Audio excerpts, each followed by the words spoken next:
A businessman devastated by the loss of his son has his life turned upside down when he meets a street girl who claims the boy is still alive. The revelation leads to an unexpected reunion where pain and hope come together to rebuild shattered destinies. If this story interested you, don't forget to subscribe to our channel and tell us which city you're watching from. Continuing. The heavy clouds had been pouring over Miami for 3 days without respite. George Miller, 45, walked aimlessly along the South Beach waterfront, indifferent to the rain soaking his Italian suit. Merchants recognized him from afar. The successful businessman, owner of Miller Constructions, one of Florida's largest construction companies, now reduced to a solitary, dejected figure wandering like a ghost. 4 months had passed since that fateful boat trip. George had promised Luke, his 10-year-old son, a special fishing trip to celebrate his birthday. They set out early towards Key West in a private schooner. The sea, which began calm, quickly turned rough when an unexpected storm hit them. "Dad, a big wave is coming," were the last words George heard from his son before the boat capsized. When he woke up, he was in a hospital in Key Largo. Luke had disappeared. For 3 weeks, the Coast Guard, firefighters, and volunteers scoured the region. They only found a blue sneaker with red details, a gift George had bought for his son's birthday. The case was officially closed as presumed drowned. George's life crumbled. He abandoned the company's management, leaving it in the hands of his partner, Charles. He fired the staff from the mansion in Coral Gables, keeping only Mrs. Zilda, the housekeeper who had cared for Luke since he was a baby. He avoided calls, cancelled appointments, and spent hours in his son's room blaming himself for the accident. "If only I hadn't insisted on that fishing trip. If only we had come back sooner," he repeated like a mantra, while friends tried unsuccessfully to pull him out of his depression. On that rainy June afternoon, George had decided to walk around the city. Perhaps the movement, the pulsating life of Miami, could alleviate the emptiness he carried in his chest. He had visited St. Jude Chapel, leaving a blue wish ribbon, Luke's favorite color, tied among thousands of others, in a silent plea for peace. Now sitting on a soaked bench at the South Beach lighthouse, he watched the turbulent sea, the same sea that had taken his son. Waves crashed violently against the reefs, spreading white foam across the dark surface. The sky and the sea merged into a single gray hue. That's when he felt a presence beside him. "You're the father of the boy with the blue sneakers, aren't you?" George turned, startled. A thin girl, approximately 12 years old, with curly hair tied in colorful braids, was staring at him intently. She wore a faded t-shirt too big for her size, denim shorts, and worn-out flip-flops. Her brown eyes, however, held a disconcerting intensity. How do you know about the sneakers?" George stammered, feeling his heart race. The girl opened a tattered backpack and, to George's astonishment, pulled out a pair of blue sneakers with red details. "Exactly like the ones Luke was wearing on the day of the accident. I saw your son," she said, with a firmness that didn't match her age. "So he's alive?" George felt his legs weaken. "Is this some kind of joke?" "Who are you?" "My name is Julia," the girl replied, undeterred. "Julia Smith. I used to live in a shack near the old fabric factory in Overtown. My dad works in demolitions. He found your son 3 weeks ago." George swallowed hard, torn between sudden hope and the fear of being deceived. In the city, everyone knew about the accident, about the reward he had offered for any information. It could just be another scam. "Look, girl, I don't know who sent you here, but—" "Nobody sent me," Julia interrupted, frowning. "My dad is scared of being arrested. He found your son confused with a head injury, walking along the beach in Key Largo. He took him home because he was hurt. By the time he found out they were looking for a boy, too much time had passed. He was afraid they'd think he'd done something wrong." George studied the girl's face. There was no malice there, just a rough frankness that only children who grew up too fast possess.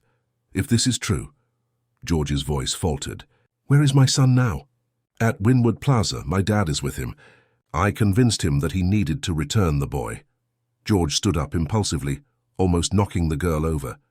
"Take me there, now." Julia nodded, serious. "We'll take the bus. Do you have money for the fare?" The question, so practical amidst such a surreal situation, made George let out a nervous laugh. He, who owned 3 imported cars, had left home without his wallet, without his phone, with only a few crumpled bills in his pocket. "Yes, I do," he replied, showing the money. "And I have much more to thank your father for if it's true." The two caught the bus on South Beach. During the ride, Julia explained that her father, Robert Stone, was an honest man who had always worked in construction and demolitions. They lived in a precarious squat near Overtown, but had recently been evicted. "We're sleeping in Wynwood Plaza under the kiosk," Julia explained without self-pity. "Dad lost his job to take care of your son. He was very hurt. Dad is illiterate, but he's not stupid. He saved your son." As the bus traveled along the waterfront, passing through Brickell and arriving at Wynwood, George felt his heart almost leap from his mouth. What if it was true? What if Luke was alive? How could he have survived so long at sea? Why hadn't anyone found him before? The bus stopped near the plaza. The rain had lessened a bit, turning into a fine drizzle. Julia got off nimbly, followed by George. The plaza was almost empty due to the bad weather. Only a few street vendors were packing up their goods, and homeless people sought shelter under the awnings. There, Julia pointed to a closed kiosk. George spotted a strong, black man, approximately 40 years old, sitting on a bench with a boy beside him. The man had his arm around the child's shoulders, in a protective gesture. The boy was thin, pale, with some scratches on his face and hair longer than usual. But it was him. It was Luke. "My son," George whispered, and began to run towards the kiosk. The boy looked up at the familiar voice. His eyes, just like his deceased mother's, widened in recognition. "Dad!" The voice came out weak, incredulous. The man beside him stood up quickly, tense, ready to flee. But Julia ran in front of George. "It's okay, Dad. I explained everything to him. He won't call the police." George stopped a few feet away, trembling from head to toe. Luke looked like a ghost of himself, thinner, scared, with deep dark circles under his eyes. But he was alive, miraculously alive. "Luke," was all he could say before tears flooded his eyes. The boy hesitated for a second, looking at Robert as if asking for permission. The man nodded slightly, and then Luke ran, stumbling over his own feet. "Dad! Dad, I'm sorry, Dad. I didn't mean to get lost. I tried to swim back, but the current—" George knelt in the wet plaza and opened his arms. Luke threw himself into them forcefully, almost knocking his father over. The physical impact of his son in his arms, real, solid, breathing, made George sob like a child. "You're alive," he repeated, hugging his son tightly, kissing his forehead, checking his face, his arms, as if to make sure it wasn't a hallucination. "You're alive, my son, and nothing else matters." Robert Stone watched the scene with a mixture of relief and apprehension. For weeks, that boy had been his responsibility. When he found him wandering disoriented on Key Largo Beach, with head injuries and muttering disconnected words, his first impulse was to take him to the hospital. But Robert knew well how the system worked for people like him. Undocumented, without a fixed address, with dark skin and calloused hands. He would be immediately suspected. So he took Luke to the shack where he lived with Julia. He treated his wounds with herbs his deceased mother had taught him, fed him with the little he had, protected him when the boy woke up screaming in the middle of the night, terrified by nightmares of giant waves. When he saw the news about the disappearance of businessman George Miller's son, Robert panicked. Almost 2 weeks had already passed. How could he explain that he had been with the boy all this time? No one would believe he just wanted to help. And so the days passed as Luke slowly recovered his memory and Robert lost his job, his shack, everything. It was Julia who finally convinced him. "Dad, we can't keep him. He has family, he has a father who is suffering, and we're on the street. Look at his condition, he'll get sick this way." Now, seeing father and son reunited, Robert felt he had done the right thing, even if belatedly. George Miller did not look like the arrogant businessman the newspapers portrayed. He was just a desperate father, kneeling in the wet plaza, crying like a child while hugging the son he thought he had lost. "Sir," Robert called, approaching timidly. I wanted to explain." George stood up, still holding Luke as if he feared he might disappear again. His red eyes met Robert's. "You saved my son," he said with a choked voice. "I can never thank you enough." Robert shook his head, embarrassed. "I didn't do anything special. Anyone would have done the same." "No, they wouldn't," George replied, extending his hand. "You could have simply walked away, ignored it. But you didn't. You took care of him, protected him. Robert accepted the handshake awkwardly. Your son is a good boy, strong. The current carried him to Key Largo. I found him wandering on the beach, confused. The blow to the head was bad. For a few days, he didn't even know his name. I tried. To swim, Dad, Luke interrupted, looking at George with tear-filled eyes. I tried to get back to the boat, but the water pulled me. Then I saw a buoy. I grabbed onto it. After that, I only remember waking up at Mr. Roberts' house. George swallowed hard, imagining the terror his son had faced. You were very brave, Luke, braver than many adults. He looked at Robert again. Where are you two living now? Julia told me you were evicted. Robert looked away, ashamed. We manage, sir. Today here, tomorrow there. I've been through worse. Julia, who had remained silent beside her father, intervened. We're sleeping here in the plaza under the kiosk. Dad lost his job because he needed to take care of Luke. Then we lost the shack because we couldn't pay the rent. The girl's frankness made George feel a pang of guilt. While he was drowning in self-pity in his mansion, these people had sacrificed the little they had to save his son. You're coming with me, he decided, surprising everyone. Right now, we're going to my house. Luke needs a doctor and you two need a place to sleep tonight. Robert took a step back. You don't have to, sir. We just wanted to return your son. We're not asking for anything in return. I know you're not asking, George replied. I'm offering, please, at least for tonight.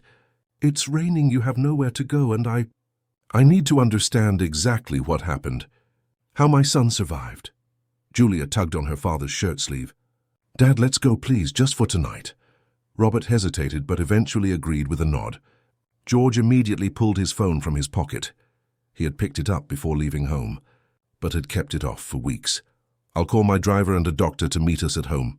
In half an hour, they were all in George's luxury car, driven by Paul, his trusted driver for years, who could barely hold back tears at the sight of Luke. The boy sat between his father and Julia in the back seat, while Robert traveled uncomfortably in the front seat. George's mansion in Coral Gables was imposing even in the rain.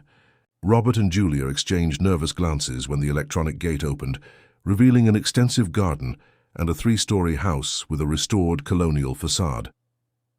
Dad, is this a house or a mall? Julia whispered, making Luke smile for the first time. Inside the mansion, they were greeted by Mrs. Zilda, who dropped a pile of towels upon seeing Luke. The 60-year-old housekeeper almost fainted, crossing herself repeatedly as she hugged the boy, calling him my little angel between sobs. The doctor was already waiting. Dr. Morris, a personal friend of George's and Luke's pediatrician since birth. He examined the boy in his room while George waited anxiously at the door. Robert and Julia were taken by Mrs. Zilda to shower and change into clean clothes. George's for Robert, though they were too short, and some of Luke's old clothes for Julia. He's dehydrated and underweight, but considering everything, he's surprisingly well, Dr. Maurice diagnosed, leaving the room. The head wound is healing well, no signs of infection. You're lucky, George. It's practically a miracle. A miracle named Robert Stone, George murmured, observing from the hallway the man who now sat uncomfortably in an armchair in the living room, wearing an overly expensive dress shirt and pants that barely reached his ankles. After the doctor prescribed vitamins and a special diet for Luke, Mrs. Zilda prepared a veritable feast. Robert and Julia ate timidly at first, but soon succumbed to days of accumulated hunger. Luke, even without much appetite, smiled when he saw Julia try pistachio ice cream for the first time, making a funny face. I'd never eaten this before, the girl confessed. It looks like green toothpaste. Everyone laughed, and for a moment the tension eased. After dinner, George showed them the guest rooms where Robert and Julia could spend the night. The girl made no secret of her fascination with the private bathroom and bathtub. We take bucket baths at home, she explained to Luke, who watched her with curiosity. When there's water, that is. Later, when everyone was settled, George sat on the edge of Luke's bed, unable to leave him alone. Dad, the boy whispered, drowsy. Don't let them leave, okay? Julia is my friend. She used to tell me stories when I had nightmares. George stroked his son's hair. What kind of stories? Stories about her grandma, who was from inland Florida. About mythical creatures, forest spirits, those kinds of things. She invents cool stories. Luke paused. She also knows how to read super well. She read a whole book to me that she found in the trash. George felt a pang in his chest. Julia, a girl experiencing homelessness, had comforted his son when he, the father, wasn't there. Robert, an uneducated worker, had risked everything to keep Luke safe. "They won't leave tomorrow," he promised, kissing his son's forehead. "We are going to help them, Luke. They took care of you, now it's our turn to take care of them." Luke smiled, closing his eyes. "I knew you'd like them, Dad." In the guest room, Robert couldn't sleep. Sitting on the edge of the bed, he looked at Julia, who was sleeping deeply for the first time in weeks, on a soft, clean, dry mattress. "We did the right thing." "Daughter," he murmured, adjusting the blanket over her. "Now we need to go our own way." In the hallway, without Robert realizing it, George listened, and began to formulate a plan. The next morning dawned with a timid sun filtering through the still heavy clouds. Robert woke up early out of habit. In his almost 2 decades working in civil construction, he had never been late. He sat on the soft bed, disoriented for a moment, until the memories of the previous day flooded back. Julia was still sleeping soundly, wrapped in the white sheets like a cocoon. Robert smiled as he watched his daughter. It was rare to see her like this, completely surrendered to sleep. Since losing her mother at 6 years old, Julia had adopted a premature seriousness, as if trying to compensate for her mother's absence by being more adult than her age allowed. Careful not to wake her, Robert put on the same clothes from the night before, now dry after being washed by Mrs. Zilder. He felt uncomfortable with the idea of staying there, in George Miller's mansion. The boy had been returned. It was time to leave, find work, start over again. Upon leaving the room, he found George in the hallway, holding 2 cups of coffee. "Good morning," the businessman said, offering one of the cups. "I imagined you'd be up early. A hard worker, aren't you?" Robert accepted the coffee, embarrassed. "Force of habit, sir. Thank you for your hospitality, but Julia and I will be on our way now." George frowned. "Can we talk a bit first?" In the office. George's office was a large room on the ground floor overlooking the garden. Dark wooden shelves covered 2 entire walls, filled with books on architecture, business, and literature. A mahogany desk dominated the center, with a state-of-the-art computer and papers organized in meticulous piles. On the walls, diplomas, certificates, and some photos. George graduating in civil engineering from the University of Miami. George with baby Luke in his arms, the inauguration of Miller Construction's headquarters. "Please, have a seat," George indicated, pointing to a leather armchair. Robert obeyed, still holding the coffee cup, as if it were an alien object. "Robert," George began, sitting across from him, "I want to propose something to you. It's not charity. I want to make that clear. It's business." Robert straightened in the armchair, suspicious. "What kind of business could a man like you do with me, sir?" "A man like me?" George smiled slightly. "A man who almost lost his son and found him again, thanks to you. A man who saw his son cared for by someone who had no obligation to do so." George stood up and walked to the window. Outside, the garden began to light up with the sun's rays that managed to break through the clouds. "You work with demolition and construction, right? Luke told me you know materials, tools, that you know how to identify safe and unsafe structures." Robert nodded, cautious. "I've been working with it since I was 14. I started as a bricklayer's assistant, then learned the rest." "I want to propose a partnership to you," George said, turning to face Robert. "An urban renewal company. It's not charity, I repeat. I need someone who knows field work, who can lead teams, who understands deadlines and safety. Someone like you." Robert almost choked on his coffee. "Partnership? Sir, with all due respect, you barely know me. I'm an illiterate man who lives on the street." "You are a man who saved my son when you had no obligation to," George corrected. "And the fact that you can't read doesn't mean you're not intelligent. Look, you treated injuries, ensured food, kept Luke safe for weeks in precarious conditions. That shows planning ability, responsibility, problem-solving." Robert shook his head, incredulous. "This doesn't make sense, sir." "On the contrary, it makes perfect sense," George insisted. "Look, I have an old building in Little Havana that was slated for demolition. 3 stories, 19th century structure, but still solid. We can renovate it, turn it into apartments. I'll put up the initial capital, the equipment, the documentation. You provide the practical knowledge, the supervision of the work, the hiring of the team. We'll split the profit, 50% for each of us." Robert blinked several times, stunned. 50%? "Sir, that's fair," George completed. "And one more thing. If the project succeeds, one of the apartments is for you and Julia." Why? The question came out almost as a whisper. Why would you do this for me? George sat down again, leaning forward. Because I need to do something meaningful with my life again. Because I want to show Luke that there are ways to give back when someone does something good for us. And because, honestly, my company is stagnating. I need new blood, different ideas, people who know the reality of the streets, not just spreadsheets and projects. Robert remained silent for a long moment, absorbing the proposal. It was risky, even unreal, but what did he have to lose? He was homeless, jobless, without prospects. I accept, he finally said, but with one condition. I want to earn every penny. No handouts out of pity. If I don't deliver, you fire me without mercy. George smiled, extending his hand. Deal, and you can call me George. We're partners now. While the men sealed the agreement in the kitchen, Mrs. Zilda prepared a hearty breakfast. Julia had woken up and was helping the housekeeper, observing each sophisticated appliance with curiosity. Is this a machine just for making juice? She asked, impressed with the juicer. Yes, it is, dear, Mrs. Zilda replied, smiling. Want to try making some orange juice for Luke? He loves it. Julia accepted the challenge enthusiastically. As she worked, Mrs. Zilda watched her carefully. Do you like to study, girl? Julia sighed, without taking her eyes off the task. I like it a lot, but I only went up to 3rd grade. Then we started moving a lot, so it got difficult. I read anything I find. Book, newspaper, magazine, packaging, everything. Mrs. Zilda exchanged meaningful glances with Luke, who had just entered the kitchen and overheard the conversation.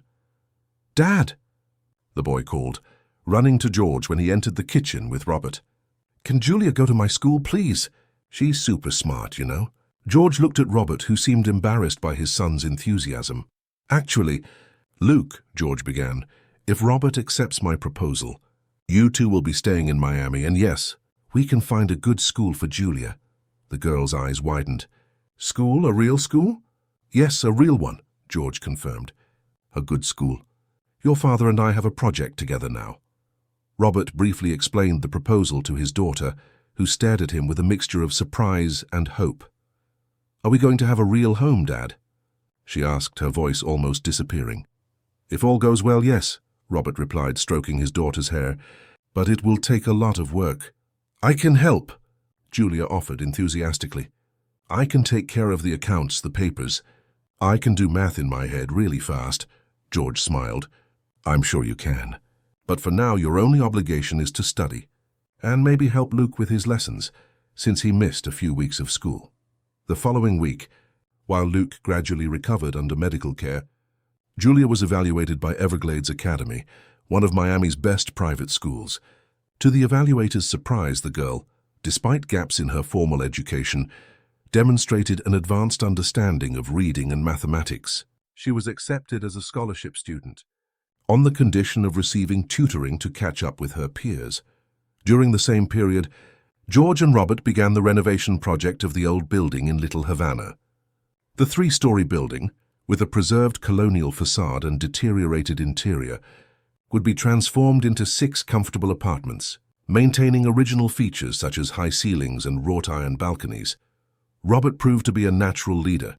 He hired a team of 10 men, all longtime acquaintances, experienced workers who, like him, were often overlooked by larger contractors due to lack of formal education. I know each of these guys, he explained to George. I know they're honest and meticulous. They won't steal material or do shoddy work. George, in turn, was surprised by Robert's practical knowledge. The man could identify a compromised beam with just a glance, knew exactly how much weight each wall would support, and recognized quality materials without needing to read technical specifications. At home, Julia adapted to her new school with characteristic determination. In the first few days, she faced curious glances and some unkind comments about her clothes, her hair, her accent, but she soon earned the respect of her teachers with her intelligence and dedication. Luke became her protector and best friend. He introduced her to classmates, helped her understand the unwritten rules of the school, and defended her when necessary. The shared experience, he almost lost at sea, she almost lost on the streets, created a special bond between the two.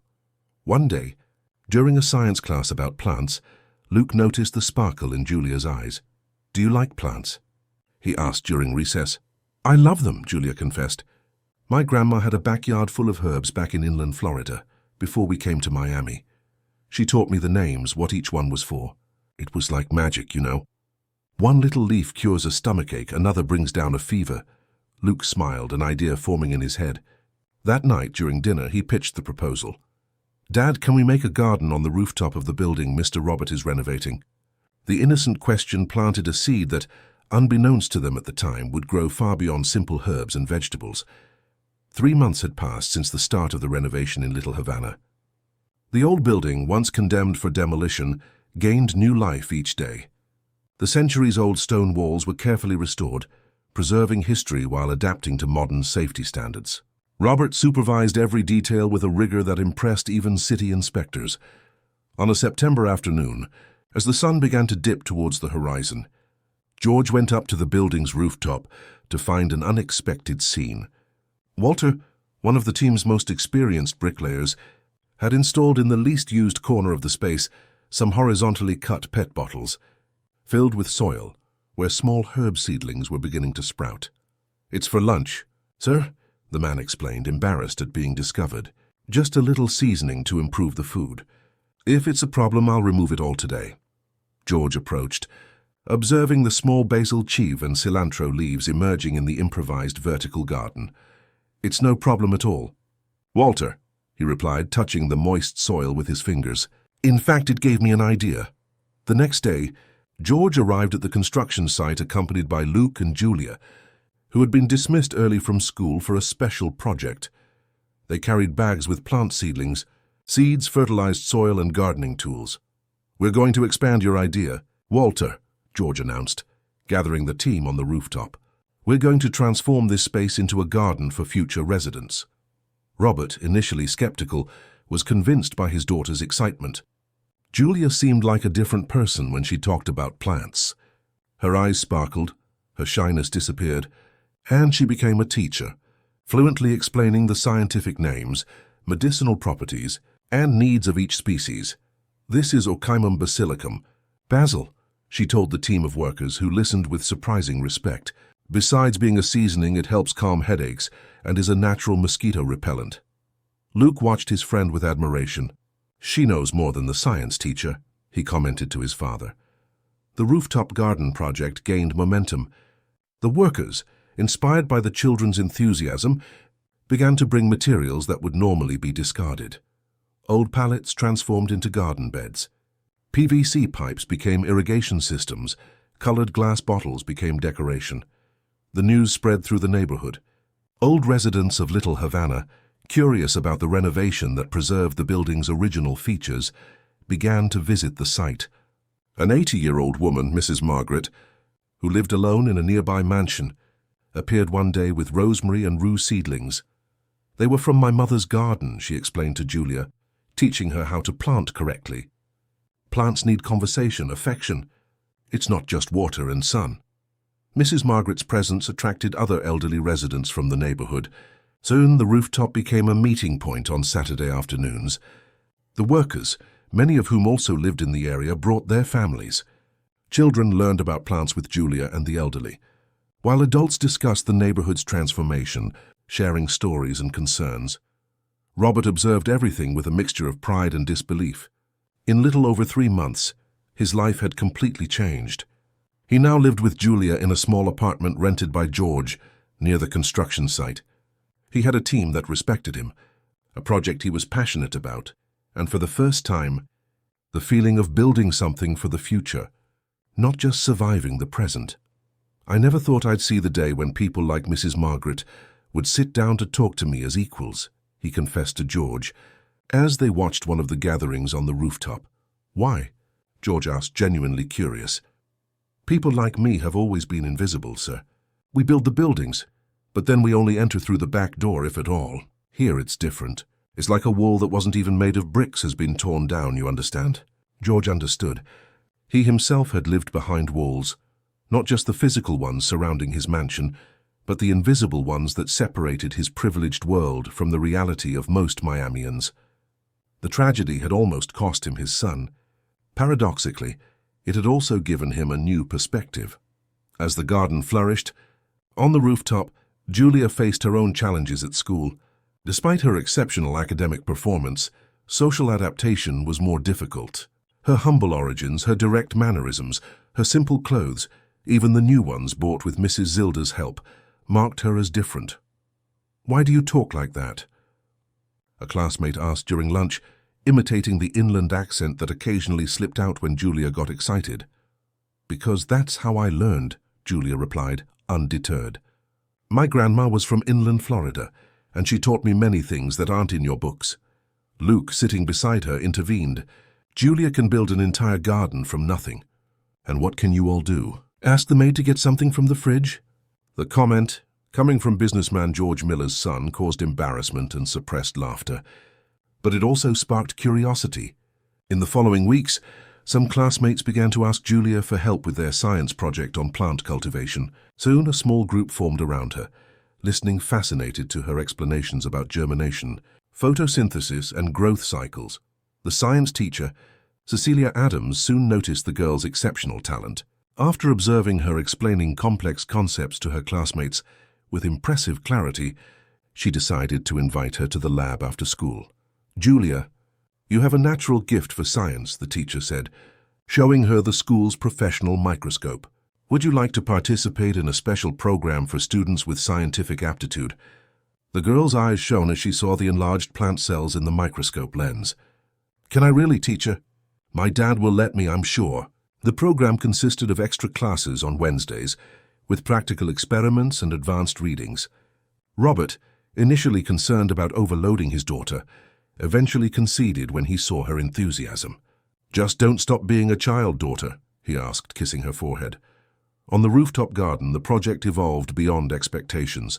What began as a simple garden had become a vibrant community space. Neighborhood residents helped maintain the beds, organized shifts to water the plants, exchanged seeds and seedlings, and shared recipes using the herbs and vegetables harvested there. A reporter from the Miami Herald, intrigued by the stories she heard about the innovative renovation in Little Havana, appeared one Saturday for a report. She was impressed by what she found, not just a well-maintained garden, but a living space that brought together generations, social classes, and life stories as diverse as the plants growing there. "You created more than a garden," the journalist commented, interviewing Robert. "You created a community." Robert shook his head, embarrassed. "It wasn't me. It was Julia, Luke, the people from the neighborhood. I just put some bricks in place." The article, published the following Sunday with the title "Suspended Gardens of Little Havana: How a Renovation Revitalized More Than a Building," became an immediate success. George's phone wouldn't stop ringing. Architects interested in the historical preservation technique, environmentalists curious about the vertical garden, investors wanting to know more about the urban revitalization project. In a meeting at Miller Construction's headquarters, George discussed the future of the project with Robert. "We have requests to replicate the model in other buildings," he explained, showing a pile of proposals. "Not just the renovation preserving historical features, but primarily the concept of the community garden." Robert, still uncomfortable in corporate environments, adjusted the tie George had insisted he wear for the meeting. "People are hungry for green for life," he reflected, "but also to feel part of something. The garden gave them that. And for you?" George asked, observing the transformation of the man in front of him. In a few months, Robert had developed confidence, leadership, a presence that commanded respect without arrogance. "For me, it gave much more," Robert admitted, looking out the office window at Biscayne Bay in the distance. "It gave dignity. It gave a future for Julia. It gave the chance to build, not just with my hands, but with ideas." At school, Julia faced her biggest challenge yet. Teacher Cecilia had announced an essay contest for all students from 6th to 9th grade, with the theme Everyday Heroism. The winner would represent the school in a state contest, with the possibility of publication in a collective book. "You have to participate," Luke insisted. "You write better than everyone else." Julia hesitated. Despite her confidence in her scientific abilities, writing intimidated her. Not because of grammatical errors, which decreased daily thanks to tutoring, but because of the personal exposure the theme required. "I don't know if I want everyone to read about my life," she confessed to her friend. "Then write about someone else," Luke suggested. "About my dad or yours or Mrs. Margaret." Julia spent the week reflecting. At night, at the small desk Robert had built for her studies, she scribbled ideas, drafted paragraphs, crumpled papers. On Saturday, sitting among the rosemary and basil beds in the rooftop garden, watching Mrs. Margaret teach a child to plant sunflower seeds, inspiration finally struck. She wrote the essay in a single night, the words flowing like water. When she finished, she woke her father to read it aloud. "It's about your mother," she explained, nervous. "About Grandma Seb." Robert listened in silence, tears streaming freely down his sun and work-marked face. When Julia finished, he hugged her tightly. "She would be so proud of you, daughter. So proud." Julia's essay, titled "The Woman Who Planted Life," told the story of her grandmother, Sebastiana, who had raised 5 children alone in inland Florida after being widowed young. How she, with traditional knowledge of medicinal plants, not only supported her family, but became a respected healer in the community. How she faced drought, prejudice, poverty, without ever losing her dignity or generosity. When Julia finished reading her essay to the class, a profound silence fell over the room. Then an avalanche of applause. Teacher Cecilia, usually reserved, discreetly wiped her eyes. "This is what we call literature, children," she said, her voice choked. "Words that make us feel, that connect us with lives and experiences different from our own." That afternoon, returning home, Julia found Robert and George on the rooftop garden, discussing expansion plans. Upon seeing his daughter, Robert broke into a radiant smile. "So, how was it?" Julia smiled shyly, showing the paper with a large red A+ at the top. "The teacher wants to send it to the state contest." As the adults congratulated her, Luke watched his friend with admiration. In his mind, a certainty grew. Julia was exceptional, and the world needed to know her. Like the rooftop garden, she just needed the right space to fully bloom. Julia's essay not only won the school contest, but took first place in the state competition. The text about her grandmother, Sebastiana, touched hearts far beyond the school walls, generating a wave of interest in the story of the girl who, just a few months prior, had been living on the streets of Miami. One October morning, while having coffee in the kitchen of the apartment they now called home, Robert handed his daughter the Miami Herald. "Open to the cultural section. Look, daughter, you're in the news." Julia's eyes widened when she saw her photo next to the headline, "Young woman from humble background wins literary contest," with text on ancestry and popular wisdom. The article highlighted not only the quality of the text, but also the girl's extraordinary journey. From a child experiencing homelessness to an award-winning student at one of Miami's best schools. "Is this the good?" Julia asked, uncertain, as she read the paragraphs that laid bare her life. "It's good if you think it is," Robert replied, stroking his daughter's hair. "Your story can inspire other children, show that the path can be difficult but not impossible." The phone rang. It was George, equally enthusiastic about the report. "Luke won't stop talking about it," he said, laughing. "He's telling everyone his best friend is a famous writer." Julia blushed. The sudden attention made her uncomfortable, but there was also a new feeling, difficult to name, a mixture of pride, belonging, and responsibility. That same afternoon, leaving school, Julia was surprised by a man waiting for her at the gate. Tall, with grey hair and thick-rimmed glasses, he held a copy of the newspaper with her photo. "Julia Smith?" he asked, extending his hand. "I'm Professor Paul Newman from the University of Miami's Department of English. I would very much like to speak with you and your father." Luke, by her side, immediately placed himself between Julia and the stranger, protective. "About what?" he asked, suspicious. The professor smiled, appreciating the boy's loyalty. "About a mentorship program I coordinate for young literary talents. I read your essay in the newspaper, Julia. You have an extraordinary gift." That night, Professor Newman had dinner with Robert, Julia, George, and Luke at the Stones' apartment. He explained the program, Saturday meetings at the university, with personalized guidance for young people with potential in different areas of knowledge. "It's not just about literature," he clarified.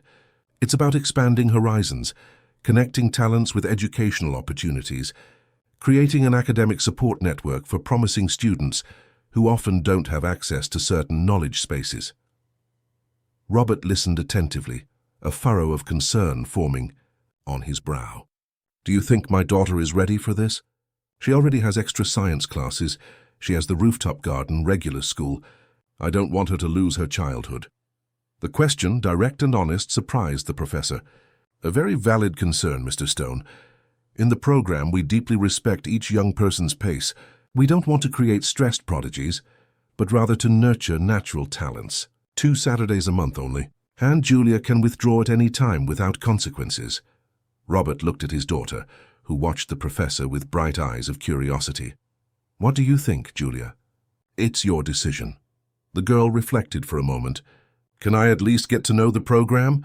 See what it's like?" The professor smiled, approving her caution. "Of course.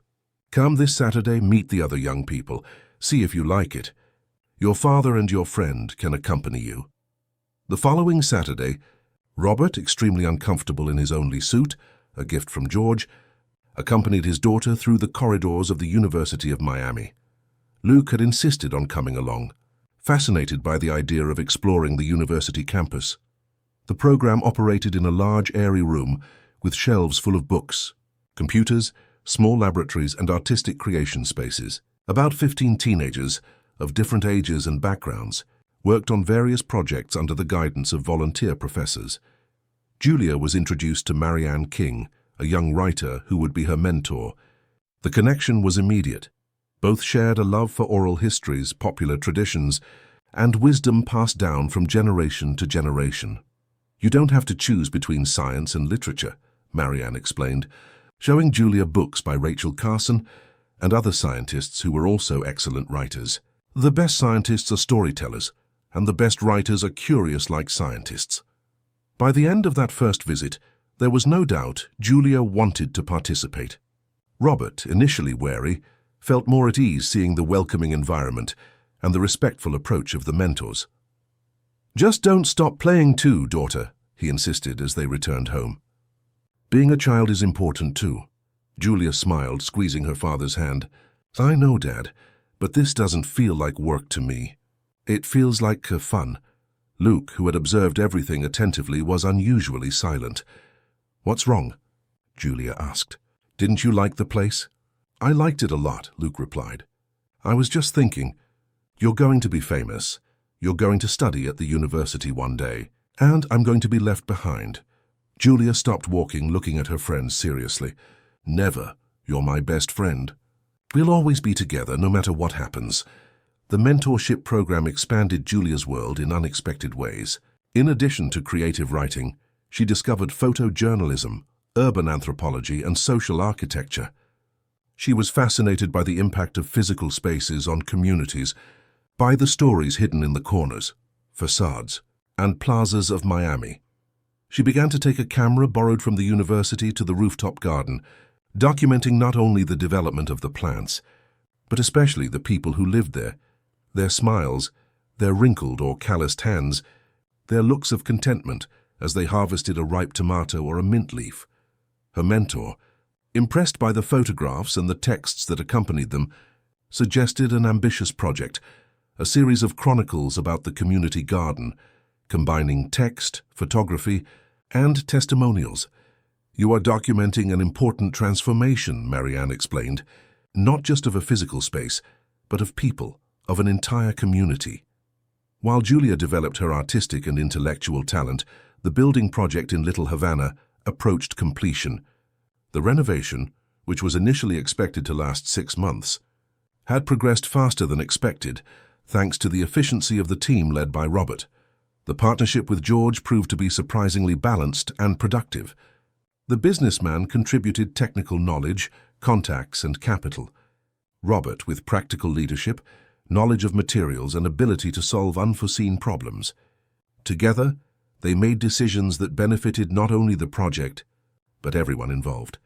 The press continued to follow the development of what was now called the Suspended Garden of Little Havana.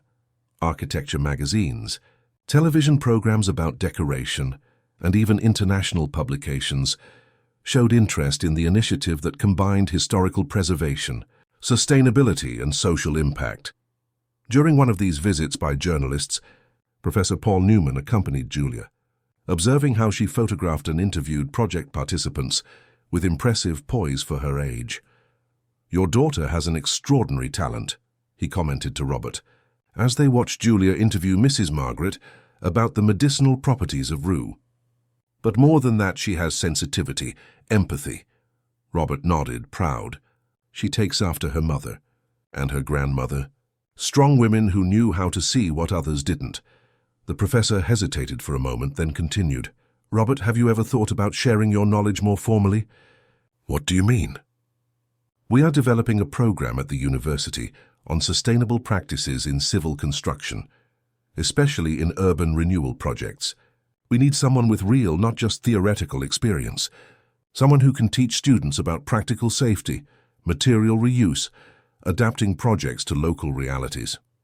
Robert laughed, incredulous. "Professor, I can barely write my name. How am I going to teach at a university?" "The same way you teach your team every day," Paul replied, pointing to the workers who were attentively listening to Robert's instructions on installing a rainwater harvesting system.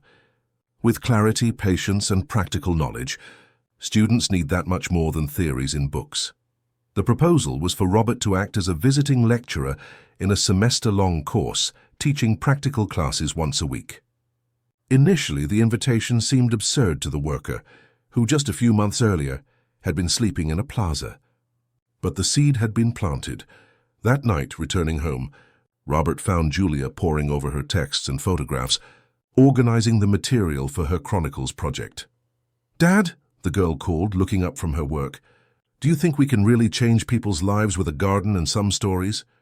Robert sat beside his daughter, observing the photographs. Smiling faces of people of all ages, gathered around plants, food, music, conversations. "I think we already are changing lives." "Daughter," he replied, stroking the girl's hair. "Our own first. Then who knows the rest of the world." That same night, elsewhere in the city, George hosted a group of investors in his office, interested in replicating the suspended garden model in other urban revitalization projects. "The differentiator is not just historical preservation or sustainability," he explained, showing photographs and projects. "It's the social impact. We are creating spaces that truly belong to the community, that generate encounters, exchanges, learning." One of the investors, known for his pragmatism, questioned, "But is it profitable, Miller? At the end of the day, do the numbers add up?" George smiled, remembering how until recently he himself would ask that question. "The numbers add up in ways that don't just fit on spreadsheets," he replied. "But yes, it is profitable. Apartments with access to community gardens increase in value. Shared maintenance reduces costs. Safety increases when residents truly take ownership of the spaces. And there's a growing market of people willing to pay for properties that offer more than four walls, that offer belonging, connection, purpose." Luke, who had been observing the meeting from the corner of the room, thoughtfully approached when the investors left. "Dad," he began, hesitant, "do you really believe those things you said? About belonging and purpose?" George looked at his son, surprised by the depth of the question. "I do, son. Why?" "Because before the accident, you only talked about profit, about expanding the company, about buying more things," Luke replied, with the disconcerting honesty of children. "You seem different now." George pulled his son into a hug, reflecting on how the tragedy that had almost separated them had paradoxically brought them closer than ever. "I am different," he admitted. "Almost losing you made me realize what truly matters. And meeting people like Robert and Julia taught me that there are many forms of wealth beyond money." Luke smiled, satisfied with the answer. "So you're not going back to how you were before?" "No," George promised. "Never again." The next day, Robert surprised everyone by announcing that he had accepted Professor Paul's invitation. He would be a visiting lecturer at the University of Miami, teaching sustainable practices in urban renewal. "I'll need a lot of help with the presentations," he confessed to George and Julia, nervous. "I don't even know where to start." "I'll help with the slides," Julia offered, enthusiastic. "And I can review the technical content," George added. "But Robert, you don't need elaborate slides. Your greatest strength is your practical experience, the honesty with which you talk about the work." In the following weeks, Robert prepared for his first class with a dedication that impressed everyone. He asked Julia to read technical books to him, wrote down his own experiences, and practiced his speech in front of the mirror. The big day arrived. Wearing a new dress shirt, a gift from George, Robert entered the classroom at the School of Architecture, accompanied by Julia, Luke, and Professor Paul.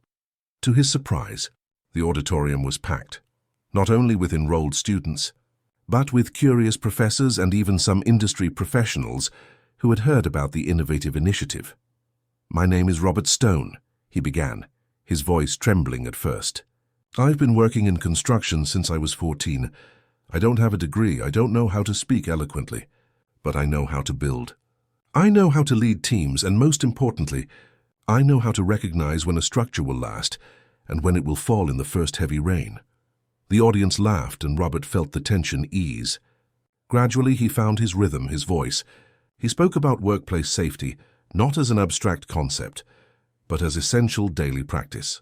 He explained how to identify quality materials without relying solely on technical specifications. He shared strategies to reduce waste, reuse materials, and adapt projects to the real needs of communities. At the end, he received a standing ovation.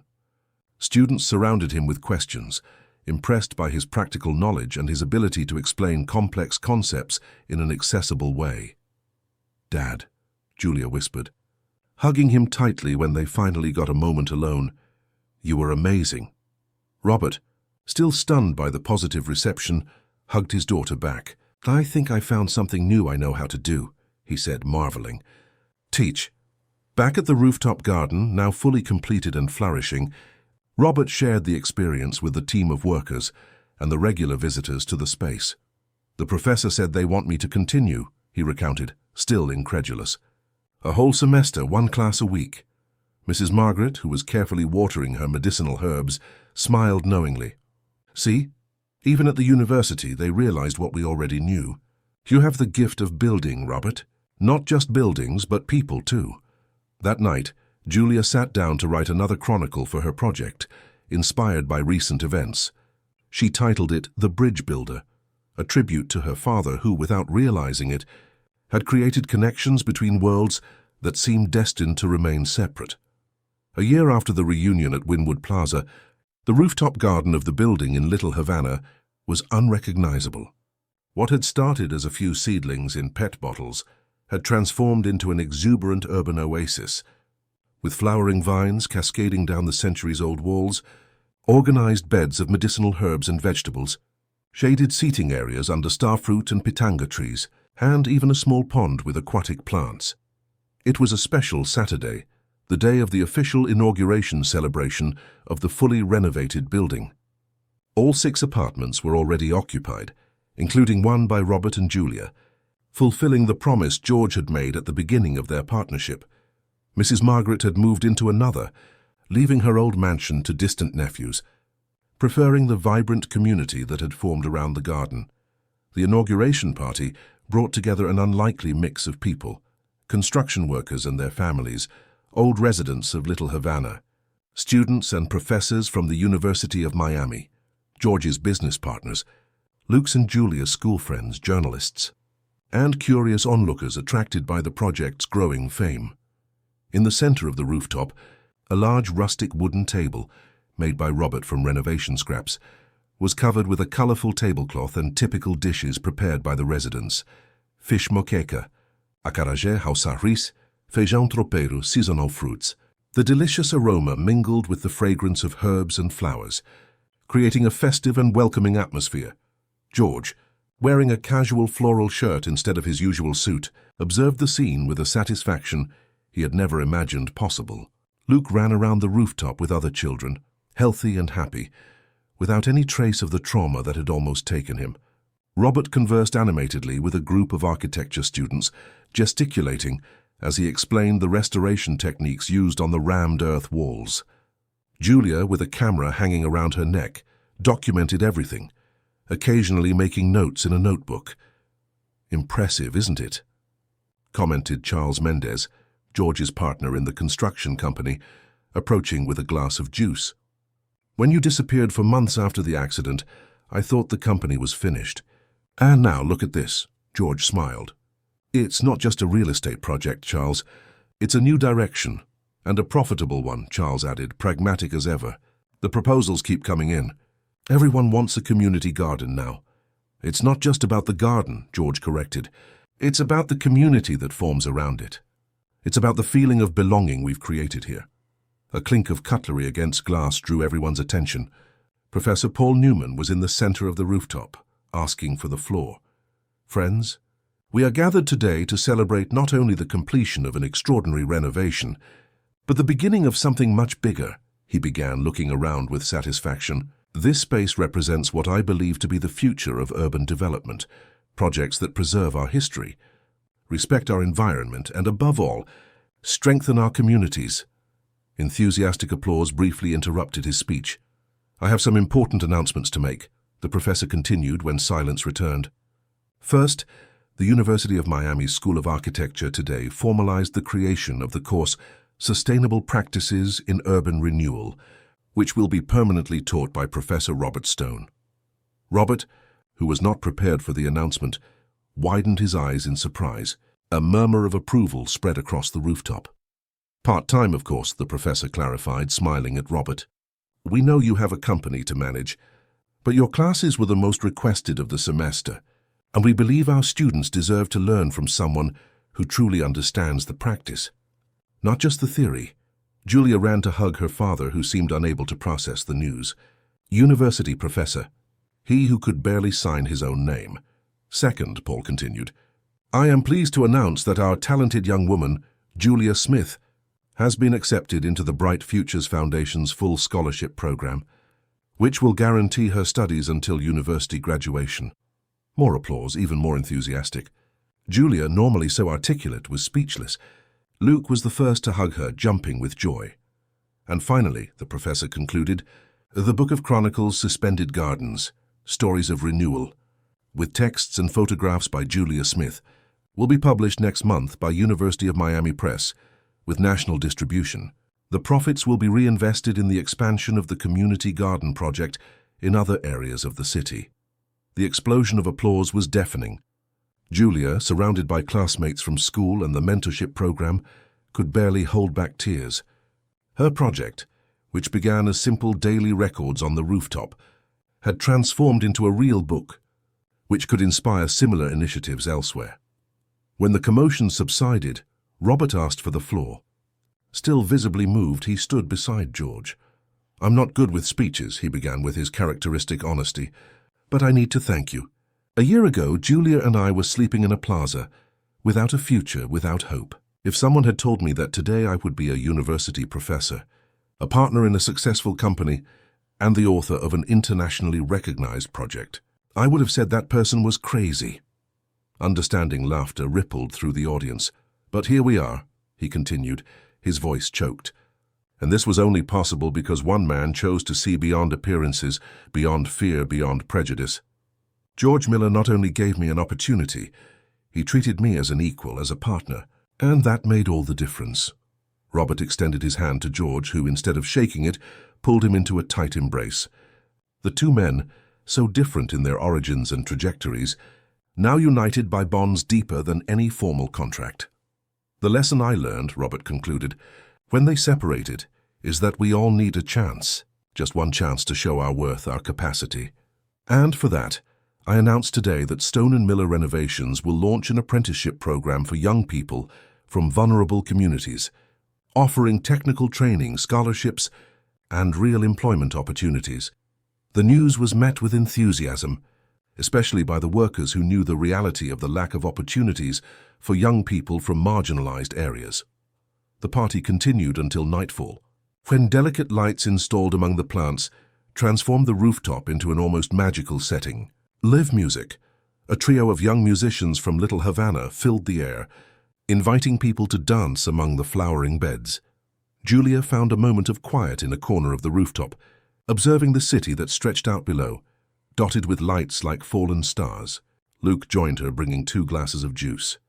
"What are you thinking about?" he asked, handing her the drink. "How everything changed in a year," Julia replied. "Sometimes I'm afraid I'll wake up and discover it was all just a dream." Luke smiled, understanding. I had that fear for a long time too. After the accident, I had nightmares where I was still lost at sea, or where I came home and no one recognized me. And now? Now I don't anymore, because I understood that even though it all started with something bad, the accident, you two losing your home, what we built afterward is too real to be a dream. Julia nodded, impressed by her friend's wisdom. At 11, Luke had developed a rare maturity and empathy, forged by the traumatic experience and by living with realities different from his own. I have another piece of news, Luke commented, changing the subject. I asked my dad if I could start participating in the volunteer work he supports in Liberty City. We're going to renovate homes for families affected by the recent rains. Seriously? Julia turned, surprised. Your dad agreed? And not only did he agree, he was super excited. He said he'd been waiting for me to ask for something like that for months. I want to give back, you know, just like your dad and you did for me. On the other side of the rooftop, Robert and George watched the two friends, engrossed in conversation. Look at them, George commented. Who would have thought? My son, the boy who had everything, learning the value of simplicity. Your daughter, the girl who had nothing material, teaching the value of true wealth. Robert smiled, proud. Julia always had everything that matters. Intelligence, kindness, courage. She just lacked opportunity. And you, Robert? What were you lacking? The man reflected for a moment, observing the rooftop filled with life, connections, possibilities. I think I lacked believing that I deserved more. That I had the right to dream beyond survival. George nodded, understanding. You know what I was lacking? Realizing that all the money and success in the world are worth nothing if you don't have purpose, if you're not building something that truly matters. The conversation was interrupted by Mrs. Margaret, who approached determinedly, pulling a young man by the hand. Robert, I need you to meet my great-nephew, Leo. He just started environmental engineering school and is dying to know more about the rainwater harvesting system you installed here. Robert smiled, getting used to his new role as mentor, and followed the animated woman, casting a last knowing glance at George. In the following months, the lives of the two families remained intertwined, like roots of distinct trees growing together, strengthening each other. Julia's book, launched with great success, became a reference for community garden projects across the country. The young woman, now recognized as an important voice on urban sustainability and social memory, was invited to speak in schools, community centers, and even at an international conference on sustainable cities. Robert expanded the company with 3 simultaneous teams, maintaining his commitment to fair wages, rigorous safety, and a community focus. His university classes became legendary. Students vied for spots to learn from the professor, who spoke of construction not as abstract theory, but as a living craft connected to social reality. Luke, inspired by Julia's example, developed a social sensitivity that surprised everyone who knew the Miller family. With his father's support, he created a youth volunteer program, involving schoolmates in social impact projects. George, in turn, completely transformed the philosophy of Miller Constructions. He created a specific division for social impact projects, incorporating community gardens, living spaces, and training programs into all new constructions. He implemented scholarships for young people from vulnerable areas and inclusive hiring policies. The two families, once separated by social chasms, now shared weekly dinners, study sessions, weekend outings, and care for the garden that continued to grow and flourish, as a living symbol of the transformation they had experienced. You know what impresses me most? George commented one night, watching Luke and Julia help Mrs. Zilda prepare a cake in his kitchen. How something so terrible, almost losing my son, ended up bringing so much good. Robert, sitting beside him on the porch, nodded. Life is like that. Sometimes we need to lose everything to find what truly matters. On the rooftop garden, now replicated in various parts of the city, a discreet plaque told the story of that space, not just the physical renovation, but the human transformation that had occurred there. And in the center of the garden, growing strong and healthy, a baobab seedling planted by Julia and Luke on Inauguration Day. Why a baobab? George had asked at the time. Because it's the tree of life in African culture, Julia had replied. They say it connects the world of the living with that of the ancestors, heaven with earth, and it lives for over 1,000 years. Like our friendship, Luke had added, hugging his friend. Now, observing the small tree that would one day become gigantic, Robert reflected on the unpredictable paths of life. How a businessman devastated by loss, a girl experiencing homelessness, an invisible worker, and a traumatized boy had met, healed each other, and together created something that would continue to grow and flourish far beyond their individual lives. Because, in the end, that was what true wealth was about. Not bank accounts, properties, or titles, but deep roots. Roots of belonging, of purpose, of genuine connection. Roots that, like those of the baobab, could sustain entire generations through the fiercest storms life presented.